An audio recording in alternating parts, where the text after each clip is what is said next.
Okay, thank you guys for being here. Appreciate it. This is an exciting time. It's a culmination of a lot of work, over a year's worth of work on a lot of these players to get to this point today. And I wouldn't be right if I didn't thank some people. So just bear with me as I do this. And so many people are involved in the recruiting process, beyond numbers you can imagine. And President John Kelly has been involved in the recruiting process with a number of these young men and their parents. Athletic Director Pat Chun did an amazing job on all of our weekends and guidance and things like that.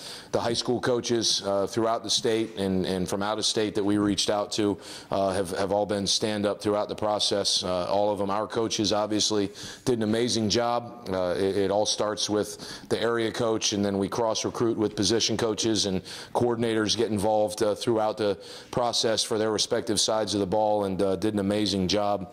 Coaches' families, including my wife and children, because the reality is when we get done with the season, we're right on the road, and the recruiting process continues. So without our families being supportive, we wouldn't be able to get to this point. Our graduate assistants, who help in so many ways, our operations crew and administrative assistants, player personnel director Jared Allen did a phenomenal job in terms of guiding us through a lot of the things to get to this point. Our academic support team, professors, people that come over on campus to help us on the weekends.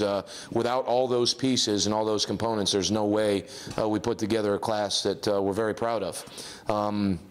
With regards to the class, a couple of things that to understand is when we went to this class, the first thing we did was attack what we believed our needs would be from a position standpoint, and those things adjust as you're working your way through the recruiting process. As you're evaluating your own players in your first year, you may adjust where your numbers are by position group, but other than a couple of things, we stayed on task in terms of targeting how many we want on scholarship at each position. So that was our number one goal, was to make sure that we address our needs, and we feel like we did that.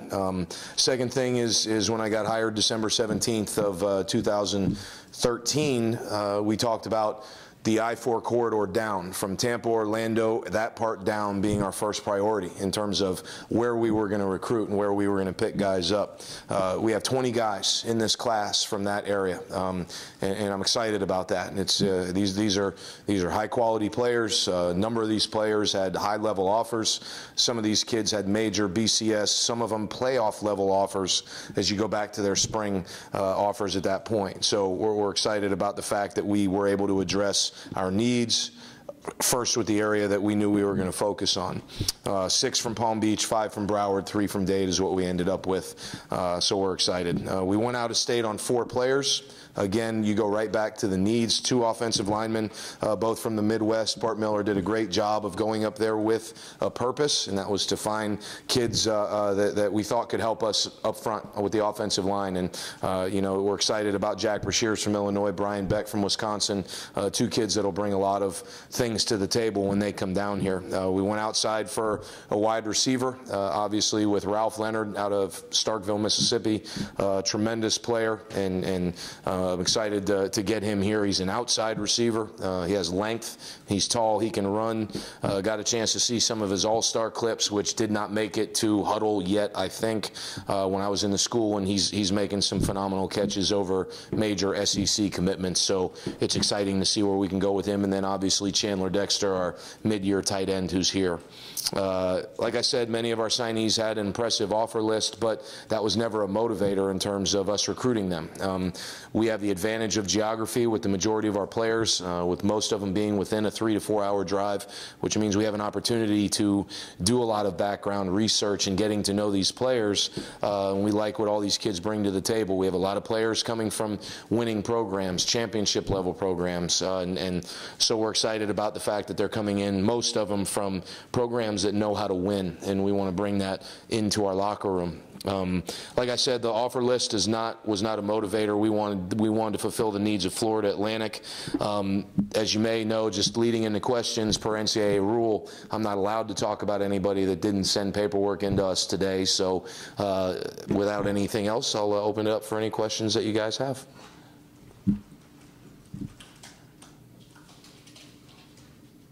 What would you say was the best thing that you guys did as far as recruiting after sort of having a year to experiment when you first got here? You know, it's a good question, Nate. With a lot of the guys that stuck with us, and I'll talk about Roderick Archer. There were some big schools that came in on Roderick throughout the process. Roderick stayed loyal. You can't do that if you don't have a really strong relationship with that young man. And where recruiting often separates is when you reach the month of October. I think you guys have heard me talk about this. You're late in the season, you're on minimal sleep, and you're calling those players. And the easiest thing to do is say, you know what, I'll call those players next week. So the assistant coaches and the coaching staff deserve a lot of credit for maintaining that relationship throughout the course of the season, as well as the fact that a lot of these players want to come here and build a program, build one right here in Palm Beach County, and continue this direction that we believe we can head. I count 6 kids in the secondary, and that's obviously was a need with having to replace 3 starters. How do you feel? Any of these guys ready to step up right away, or is this going to be a process? Really hard to predict, but this is an influx of talent. These are a group of kids that not only have skills, they also have size. There's some really good length with these guys. There's a few players that really we're going to see where they can contribute the fastest on either side of the ball. 2 examples that come to mind is Kamar Downer from Palm Beach Central. That kid played, I think, everything except for offensive guard. You know, but he's a talent quarterback, wide receiver, running back, DB. He's special talent. And Jaquan Napier, who DB, wide receiver, I think we listed him as an athlete. I mean, those are 2 examples of kids that we'll just see where they can climb the depth chart the fastest and see where they can help us.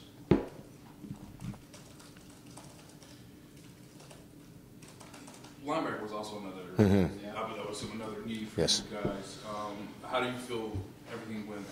How do you feel like the last 4 weeks have gone, knowing that you're bringing in a lot of linebackers to see if you can fill that? Excited about the fact that we, like you said, linebackers in need in terms of numbers, and we're signing 4 linebackers as part of this class. Aziz from Tampa area, you know, comes from a really good program. And Coach Garcia is one of the best. He's old school in his approach, so I know the kind of toughness that Aziz is going to come in with. And Aziz, again, also got approached by some very major schools throughout the process. You know, obviously, Jacob Douglas is someone from Mandarin that we're very excited about. This kid is a very, very good football player. He reminds me of a young man who you may or may not remember named Clint Session from Ely, who I was with at Pittsburgh. He has very similar qualities, and, you know, Clint played with the Colts for a while, and he's someone that can come in and help, potentially help us at linebacker because of how far he's already come along in his game. Jay Minor, we'll see how his body develops. Need to get some weight on him. He's very long, very quick. And then Cantrell Burden had a tremendous senior season. You know, as recruiting has accelerated, the young men that have really good senior seasons, oftentimes programs are filled up and it's hard to find a spot for them. Cantrell Burden, you look at his senior film, and we had him here in team camp, and we were very close to doing something right then. We decided we wanted to see some more senior film, and we really evaluated him, and we loved his senior film. And to get 2 kids from Everglades down in Broward County that played for Art Taylor, the head coach there, I mean, he, again, another guy that knows how to win. You know, taking Deerfield Beach to very, very deep into the playoffs. He's doing a nice job at Everglades. I'm bragging about Art now. You know, Art beat St. Thomas with Cooper City. Art can coach, you know, and we got 2 kids coming from that program. They know what it takes to be successful, and 2 outstanding kids, the other being Richard Williams, the offensive lineman. I know you spent time recruiting a number of areas, specifically the South and sort of the Midwest and the North. How much does it mean to you that you can get a guy like Ralph from Mississippi in a very SEC-dominated area? A lot. You know, I got to give Brian Wright a ton of credit. Also got to give Quez a ton of credit, because it's Quez's high school. I wish I could give you an answer on Ralph's full recruiting story in terms of who offered, who didn't, you know, his SEC opportunities or lack thereof. We got a call from an SEC school this morning that I'll leave nameless. They called and said, texted us and said, good for Florida Atlantic, you guys just got an SEC level receiver. Ralph's really good, and to go in there into Starkville, the coach really enjoyed meeting him. Ralph comes from a great family, very stable home, loving parents. Excited to get Ralph here and get him here in May. When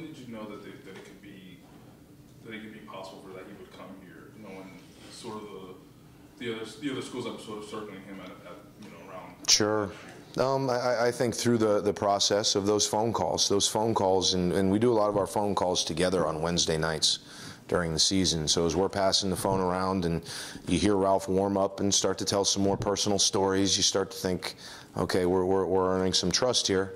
And then when you get them on campus and get to learn more about them, and then the final piece, when you go into the home and you feel the comfort level, there wasn't any anxiety when you walked into the home. There was, again, Brian Wright did an amazing job recruiting him, because when I walked in the door, it was a little bit of a softball. I mean, he was close to making that decision then, and a few days after we left the home, he was an owl. What are your emotions right now, and how are they different from a year ago today? Combination of relief, excitement. You're so much, when you're recruiting a group for over 12 months, and when you really know the families, you're emotionally invested. I have several stories throughout this process where I was in homes where there's a lot of tears, happy tears, excitement. We're giving their son an opportunity to do something very special and be a part of something. So I was getting to know the recruits at this point a year ago, and really happy with what our class was able to do to come in as a young group and contribute and do some good things. This is different because, again, you're much more emotionally invested across the board. So I'm spent in a good way. Daniel Parr, already enrolled. I mean, what kind of an influence did that have on the other Palm Beach County kids? This is one of the top recruits of Palm Beach County. And anytime you get a top recruit, it's going to legitimize the direction of your program and the belief. Daniel Parr was certainly someone that he galvanized our movement. And to stick, we all know who came in after him late, and he didn't waver. And I was talking about this on the radio with the 106.3 guys. Not only is it important because he's from Palm Beach, he's also from Dwyer High School. He's won state titles, but he's a quarterback. All right, and you only sign one of those a year. And every good program that I've had the opportunity or a good season I've been a part of, you've had a really good quarterback. And you're not going to predict anything with Daniel, but he's talented and he's got potential, and I'm excited to see what he can do. What was the thought process in going junior college to get Dexter for the tight end? Because knowing, Alex was just such a dominant part of your guys' offense. Did you feel like that was a quicker way to get production from the tight end rather than going through either someone like Nate Terry or getting a high school recruit? What we were looking for there? We felt there was a little bit of a hole in the roster there in terms of numbers, and we needed a guy that could also play online tight end. So that's part of it too, and it's not a new direction. It's something we've always built in. Dustin Bowens showed when we moved him back to tight end as we went through cut-ups, progress. So we're excited about Dustin Bowens' progress. But Nate Terry right now at this point, and he's doing a good job of putting weight on and staying on track that way, but he's more of a flex tight end or an off-the-ball tight end, and we just needed some additional depth at that on-the-line tight end position, the true Y position. So that was our motive there. What are your initial thoughts of Dexter, knowing that you have 2 years to really groom and develop him versus the traditional 4 to 5 year? He's very raw, but you can see his body changing right in front of us. He's put on 10 to 12 pounds since he's walked on campus already, as has Trey Rodriguez. Trey came in at 174. He was 187 this morning. So the development piece that's happening, you go back to a year ago, Chuck, everything is in such a different place. In this 8-week period, they've got food, so these kids we're bringing in right now can develop. Because we've taken such steps that way, and you've heard me talk about that. But to go back to your original question, I'm excited about his development and anxious to see what we can get done with him in spring. He's very raw. What went into the process to decide to get a fullback? We use one just about every snap. We just call him Alex DeLeon, and we step him back off the line. It's the same position, H-back, tight end. It's the same spot. So really, it doesn't have no misconceived notions. We're not going to get into eye backs and go that route. He was so dominant at some of the things that we asked that position to do. It became a no-brainer for us. And you're going to hear Coach, when you say he, you mean Kalel, yeah, talking about Kalel. Actually, tonight when we go upstairs and we show some of the film of these players, Coach Hurd will be the one to talk about them because that's who will be working with them. We've had a fullback all along. We just called him a Y. Well, I mean, it almost sounds like you then went after two different guys to replace Alex. Is that a fair assessment? Yeah, that is a fair assessment. Yeah, we signed in our minds, when you look at our board, we signed 2 at the tight end spot, one of them being Kalel. Is he capable of catching the ball? Yeah, he does. He has nice hands, yeah. And again, the third thing that jumps out to you on film is he is physical, and he enjoys that part of the game. You know it the second you talk to him. I'm excited for you guys to meet him. Is he also kind of you like him as a short yardage presence, goal line presence? I mean, is that his? Potentially, but again, so many times on our first and second down offense, those things that H-back position does fits right into what he can do to help us. So. You've got last year's class, this year's class. How much more competitive does this group, I know they're young, but make you in Conference USA? That's just too hard to predict at this point. We got to see how they develop when they come in here, how quickly they can learn and learn what we're doing. But I wouldn't make any predictions. This is a very good league. Doc Holliday is and his crew at Marshall. They're right there at, depending on what service you look at, either 1 or 2. We're both right there in the terms of the rankings. So, and this is a very well coached league. So we just need to continue to get better, and this influx of players and stability in the program will help us make progress. You were able to get some kids who already were committed elsewhere to sort of flip one of those kids was Richard Williams.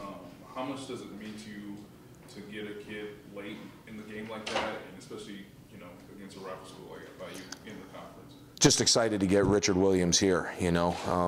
Unfortunately, that kid's changing their mind through this process when you're talking to 17 and 18-year-old young men, and this is one of the biggest decisions of their lives. For most of them, it is the biggest decision, and through that process, there's going to be players that decide to go to a different place than they originally did. I'm just excited to get Richard Williams, the offensive lineman and kid, here. There was no motive in terms of what school he was committed to. Just excited that he's coming here. And we wanted to sign 3 to 4 offensive linemen. We liked Richard in camp. And as we move forward on it, we brought him in and continued to build the relationship, and it worked out where he was able to become an Owl. How do you feel like the other side of the other front, the defensive line, shapes up from last year to this year with the signing of a new D-line? It's you talk about making sure you're staying on task with your needs. Some of our needs targets adjusted as we went through the season, as we watched our young defensive linemen, our guys that were redshirted and on scout team, as we watched them develop, because we signed a lot of defensive linemen a year ago. And we were going to take a couple more this year than we did. As we watched those guys develop through the season, we felt like we didn't maybe need to sign as many this year. So Stephen Leggett is a great addition at defensive tackle. To find guys that are in the 270-pound range that can really move, and he's wrestling right now, so he's going to put on weight pretty quickly, and he's a good wrestler, and he's from Glade Central, and there's a lot to be said for that also, because he's going to compete. And also with that, Brandon Bryant was rehab pretty well right now. Yeah, rehab's going well. Everything is on track, a little bit ahead, but we're being smart with it. We're not going to rush him into do anything, but I'm excited about where he is. Your assessment of this class, is it where you would have thought it would be entering January? Is it? I mean, how do you measure as you're going along, and how do you put a final grade on it? Did you fulfill your needs? Were you honest the whole way through to high school coaches that you're going to be dealing with your entire time here? We did that. Did you have a plan if something changed so that you continued to go along the path of filling your needs as a football team? I feel like we did all those things and did it well.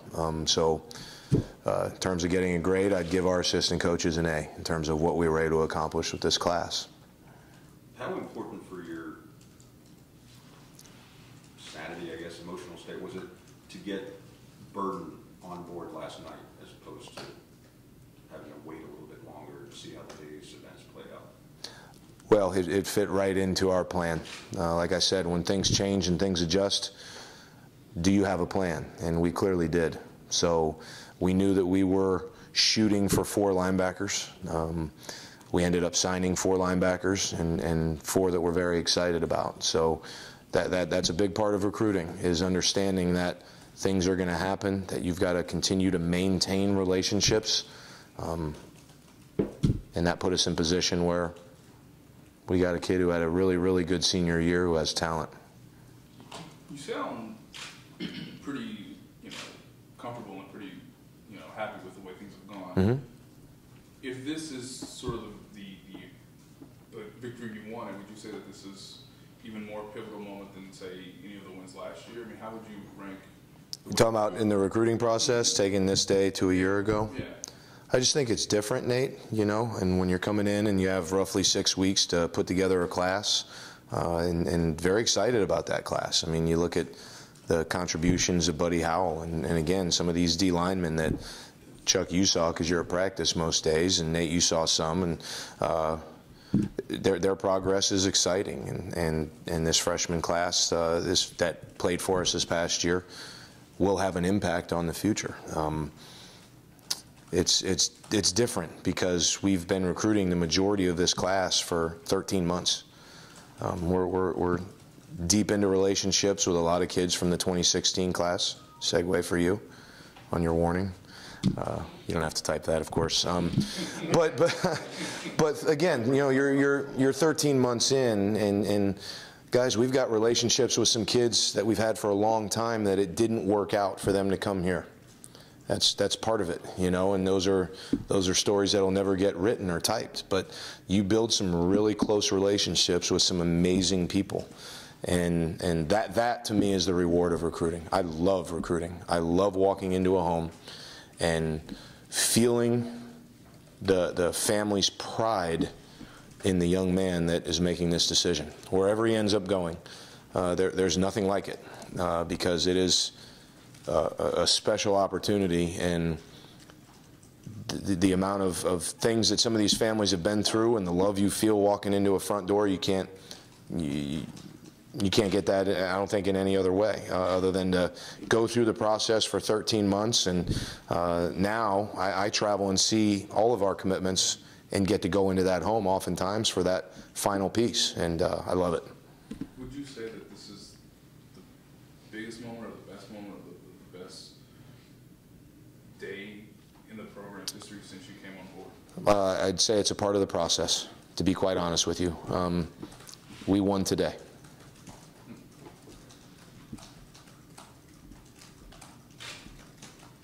What, you alluded to some of the guys that might have been committed to you for a while and ended up not signing with you. Mm-hmm.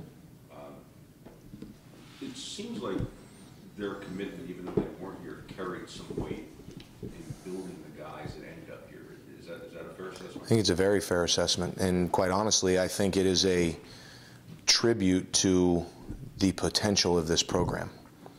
Some of the guys you're referring to, let's just call it what it is, had big time opportunities, traditional opportunities.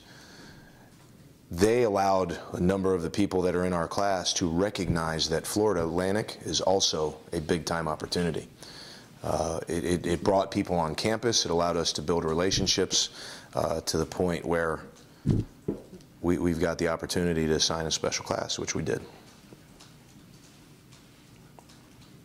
Could you speak more on the idea or the thought process of only bringing in Parr as the only quarterback commit? Did he just wow you guys that much during the recruiting process to only solidify on just one guy coming into this year's class? What you do is you take each position and you target how many you want to carry on scholarship, okay? So for example, we want to carry 15 O-linemen, we want to carry 4 quarterbacks, we want to carry 7 D tackles, 7 D ends, and you can go on down through the board in terms of how many you want to create balance in your roster. 4 quarterbacks. Daniel Parr became our 4th scholarship quarterback, so it puts us in balance. Okay, if we weren't graduating any this next year, we may consider not taking a quarterback. We are graduating 1, so the odds are we'll take 1 next year. So it's really more about roster management than it is anything else, but we are certainly excited that Daniel Parr is the one that we got. I know on your guys' list, you have a few kids who can play different positions.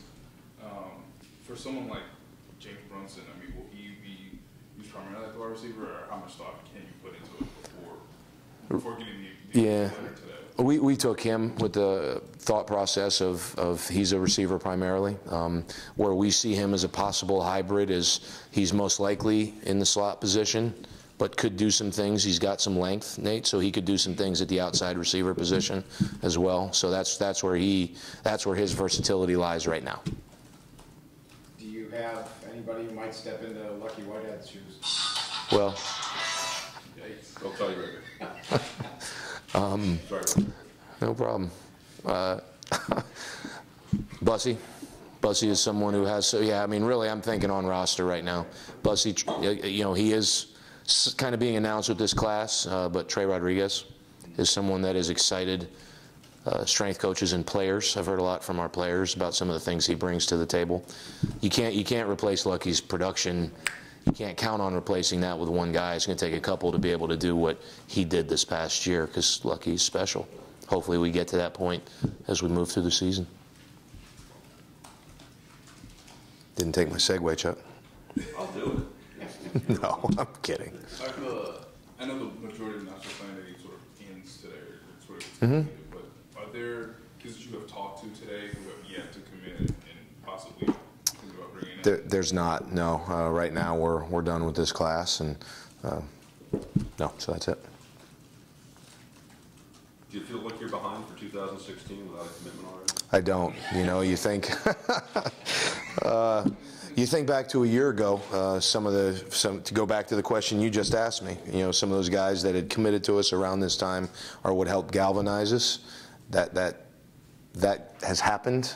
That recognition that this can be a place that continues to grow is there. We've got relationships with a lot of players in this area that we've already built that I can't name by name. That we have kids that are already set to come down and see us, and they know that our junior date is whenever they want to set a junior date, and we'll make it for them.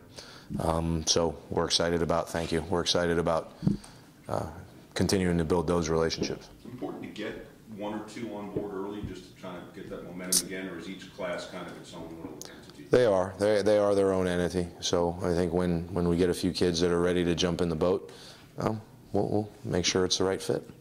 How much of a selling point has the stadium become? It's huge. I think back to, I think I probably told this story in here, but I'll tell it again. We had a team camp in the summer. Lightning delays, we were doing it on our practice fields, and they got to a point where it was too dark, so we ended up coming in here into the stadium. And the amount of, I mean, we walked in, what, Jared, 300-400 kids at least. We walked them all in there, and the amount of kids I hear within earshot saying, wow, I had no idea, said a lot. You know, when we have that home opener against Miami, I think there's going to be thousands of people that walk in and say that same type of thing, that this is a beautiful stadium right here up off Glades that we can come to even more. I talked to, someone in your guys' business on the radio today, Mark, who him and his family came to the bowl game, and since then have bought 5 season tickets. I mean, those are the kind of things that excite you about where we can go. To transition a little bit, the schedule was released a few days ago. Just what are your initial thoughts of it? And I know we talked about last year about getting 6 home games. Yeah, that's the first thing that jumps out to me is we have 6 home games. We have another game in state up in Gainesville. Obviously having Miami in our stadium is something we're very excited about. And there are other good teams that are coming here as well, with Rice and Marshall comes here, and MTSU, make sure I don't screw any of this up. And, you know, Buffalo, I think the world of Lance Leipold. I know Lance who comes from Stevens Point. We go back, geez, he was at UNO and I was a GA at Iowa State in the mid-90s. And he had, I don't know, I'm bragging about him, but he had more national titles than he had losses. So Buffalo is going to be a very well-coached team. It's an exciting schedule, and I think the bye week, if memory serves me right, is after the 4th week. So the 5th week is a bye week, and I think that falls at a good time. So this is a schedule we are excited about for a number of reasons. How big of a selling point was the new facility that will be built sometime next 3, maybe 4 years? You know, it's interesting you asked that. I think it added to the legitimacy of our movement, but there was no one in this class that made the decision because of it. It added to the fact that, yes, we are on a track to continue growing as a program, but the relationships and the belief in a lot of things in combination with that helped seal a lot of these kids.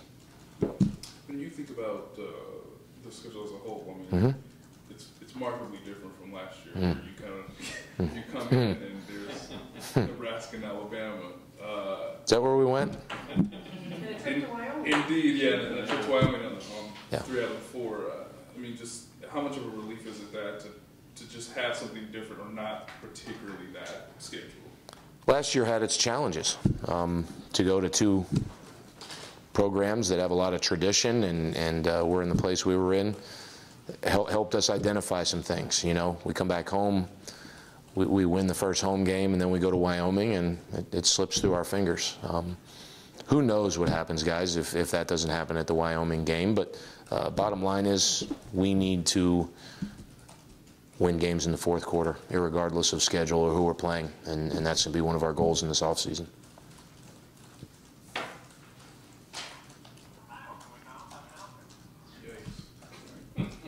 Anything else? Computers. That's my answer. Thanks, guys. Appreciate it.